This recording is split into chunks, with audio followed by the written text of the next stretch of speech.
सीताराम दोस्तों, पिछले व्लॉग में मैंने आपको बताया कि हम लोग बड़े सांवले जी पहुंच गए थे। वही हमारा रात्रि विश्राम और भजन संध्या का कार्यक्रम रखा गया था। रात का भजन का माहौल बना और सुबह हम बड़े सांवले जी के दर्शन के लिए निकल पड़े। जब हम मंदिर पहुंचे तो वहां भीड़ ज्यादा नहीं थी, क्योंकि ज्यादातर भक्त छोटे सांवले जी के दर्शन के लिए आते हैं। मैं भी भक्तों की लाइन में खड़ा हो गया और शांति से दर्शन करने के बाद हम लोग बाहर आ गए।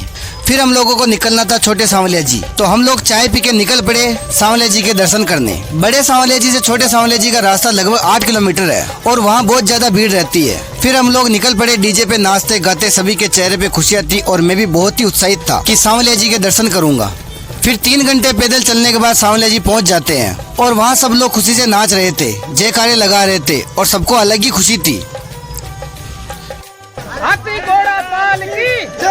फिर हमने प्रवेश किया मंदिर के बाहर के गेट से। एंट्री ली। धीरे धीरे चलने के बाद भीड़ को हटाते हुए हम मंदिर में प्रवेश कर गए और वहाँ भारी भीड़ देखकर मन श्रद्धा और उत्साह से भर गया। भीड़ में हम लोग लाइन में लगकर इंतजार कर ही रहे थे कि हमें जानकारी मिली कि अभी तो पट बंद है, तो हम लोगों ने लाइन में इंतजार करने का फैसला लिया। फिर ज्यादा देर खड़ा नहीं रहा जा रहा था, क्योंकि हम लोग 5 दिन से पैदल चल रहे थे, तो हमने सोचा कि अभी दर्शन के लिए टाइम है, तो हम लोगों ने मंदिर में जगह देख के वही आराम करने लग गए। लेकिन जैसे ही सूचना मिली कि पट खुल गए हैं, धीरे धीरे भीड़ के बीच आगे बढ़ते हुए हम लोग सांवले जी की तरफ बढ़ रहे थे। फिर हमने मंदिर में प्रवेश किया और सांवले जी के दर्शन किए। उस भीड़ को देखकर सिर जरूर थोड़ा चकराया, लेकिन सांवले जी के दर्शन पाकर सारी थकान दूर हो गई। सांवले जी के दर्शन के बाद हम लोग पीछे की ओर स्थित भोलेनाथ मंदिर पहुंचे। वहां दर्शन करने के बाद हमने इमली वाले बाबा के दर्शन किए। हर जगह भक्तिमय वातावरण और आस्था का रंग गहरा हो चुका था। सभी मुख्य मंदिरों के दर्शन कर लेने के बाद हम लोगों ने प्रस्थान की तैयारी की और गाँव की ओर लौट पड़े। यात्रा लंबी रही, लेकिन सांवले जी के दर्शन और पूरे सफर का अनुभव जीवन भर याद रहेगा।